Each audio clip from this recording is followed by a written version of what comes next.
Today I am here with Tracy and Henry Troutman, and I would love for you to share something about how you came to Grace and when you knew that Grace was where you needed to be. Want to go first? I can go first.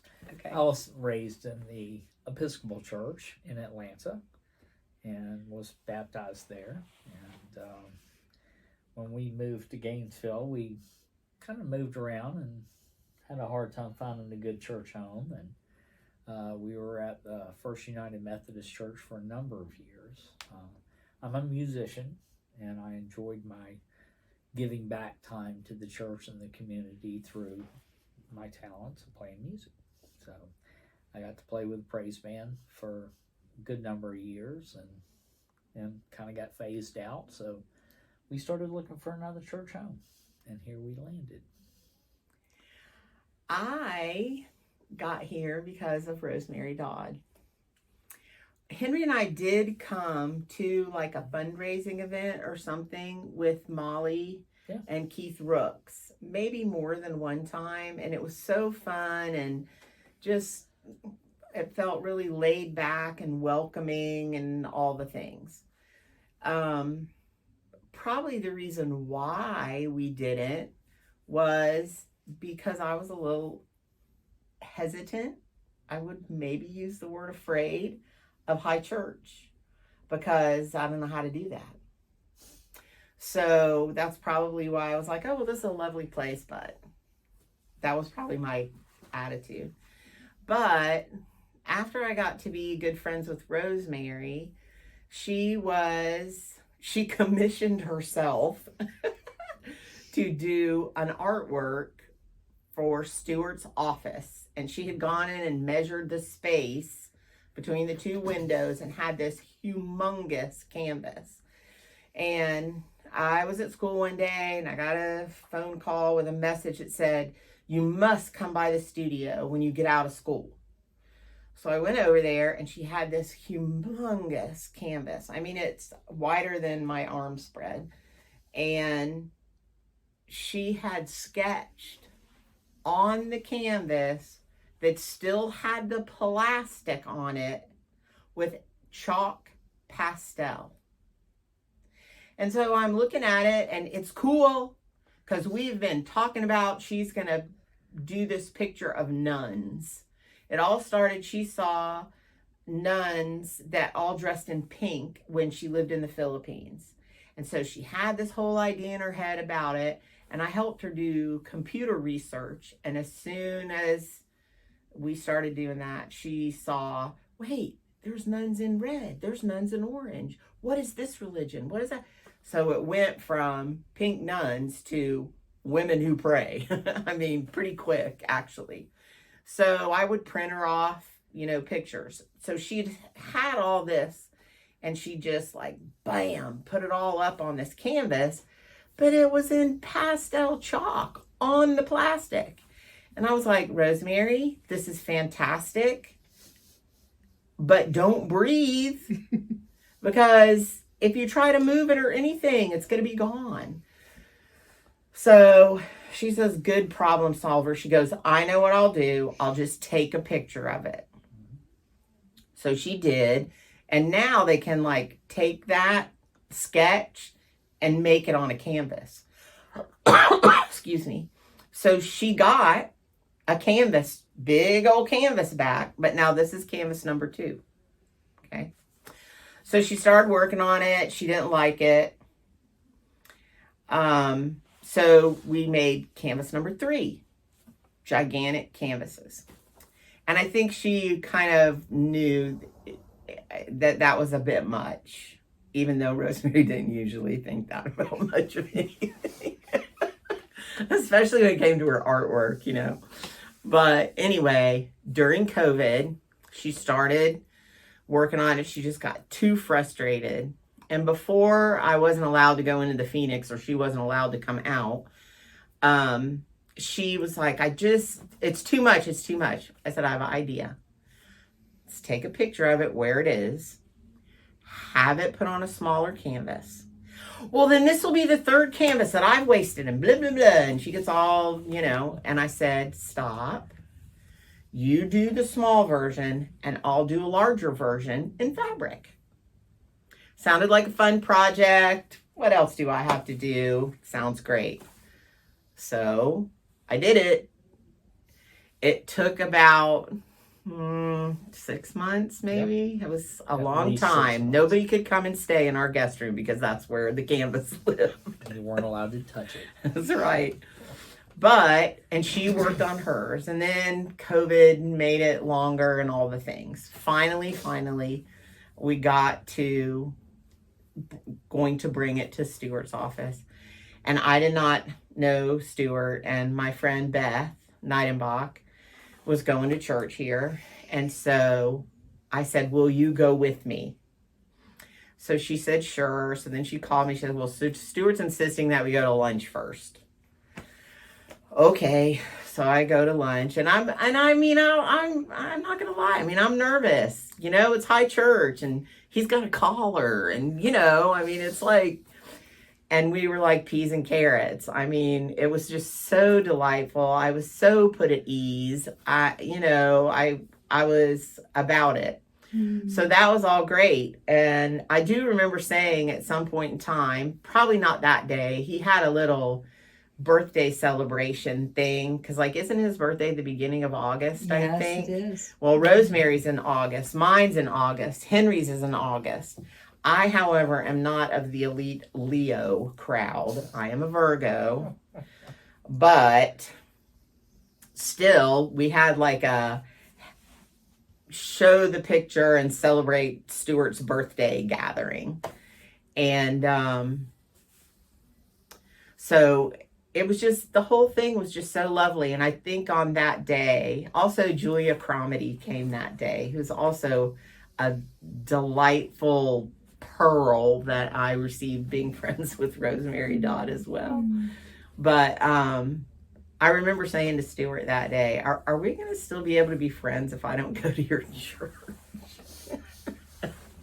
So Beth kept talking to me about it, and Stuart, and finally I said, okay, I'll try. And surprisingly to me, and I think I've probably said it to you before too, I love high church. There's something comforting about it. I didn't think that was going to be the case at all. And I just, I do send Stuart text messages sometimes and say, asking these, I'm sure what he thinks are crazy questions. Sometimes he tells me, don't send this to Cynthia because he thinks they're so crazy. But no, but the Troutman family kind of thinks outside of the box every now and then. So, well, and but I would say just trying to learn how to be an Episcopalian. Mm-hmm. That's how I end with all these questions, because I have them, but he never makes me feel stupid or it's not valid or it's, and same with Beth. Sometimes I'll ask her and she'll say, I have no idea. We need to ask Cynthia or Stuart. I'm like, okay. Oh, she's allowed to ask me. Yeah. So that's a wonderful story. Thank you both for that. So now that you're here and you have found your good place here, what is your hope for Grace, especially as we look at going into the next 200 years? Well, one thing that I see, that the church where my mother's 87, I would say I don't like the term, but it's a term that people use, that it is a dying church, because it's mostly elderly people. There are no young people. So I would like very much to see this push of trying to bring younger people in. I know that I can't remember the first person at the First United Methodist that coined it karaoke church, but whoever it was, I know that that's very popular with young people. But I would like to see more young people encouraged. I mean, I think Grace, the children's school, is a great, bridge for that to happen somehow. But I taught Sunday school for a short period of time last year, and I was really surprised that there were no well, there was one person that taught with us, but mostly it's retired teachers that teach the church school. And I just feel like that is doing the whole church a disservice, and that it should be the parents. They should take ownership of that. I mean, it's really not that big of a commitment.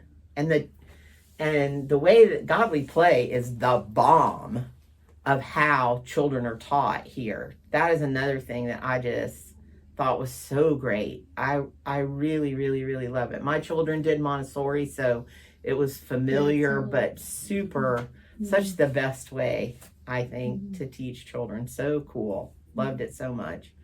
But I would love to see that happen. What about you, Henry? I agree with reaching out to the younger generation to get them more involved.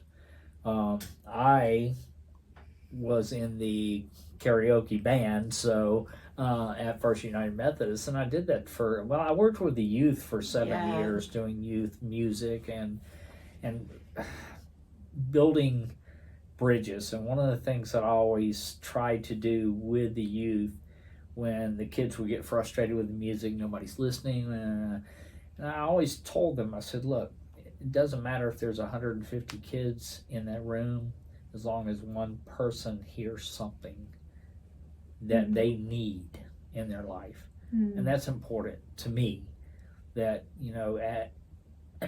as someone that has been involved with a big church like that, and now we're downsizing a little bit and getting a little bit more formal, which I enjoy. I kind of grew up. I shared something with He has a little PTSD too from being a kid.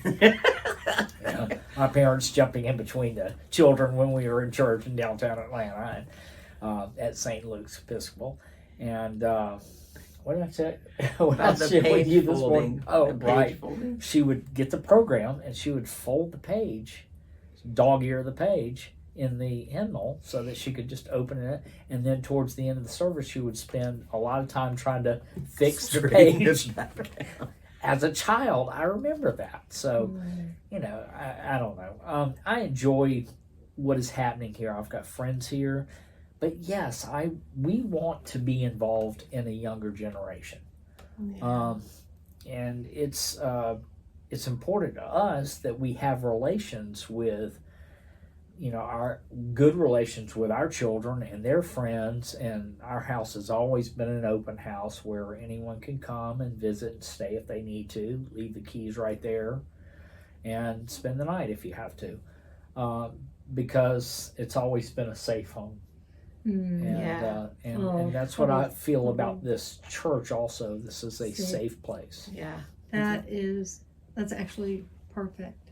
That you see Grace as a safe place. Oh, definitely. Thank you. For all kinds of people. Every kind of person, really.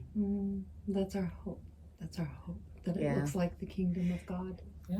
It is a little bit unsettling to me because people say, the most segregated we are in our country is on a Sunday morning, which, I mean, it's kind of true. It's, not everywhere, but it seems that way. And I would love to see at least collaborations. I will have to say that's the one thing that Rosemary said I taught her was the definition of collaboration. And I love like the art collaborative and just that all of that is very forward thinking. A safe place that's forward thinking. Yes. Art and music are our world's language, and it teaches love and peace amongst each other. So that's kind of where she puts up with me for over 400 years. Thank you both for sharing all of those thoughts, and thank you for being here at Grace. Of course.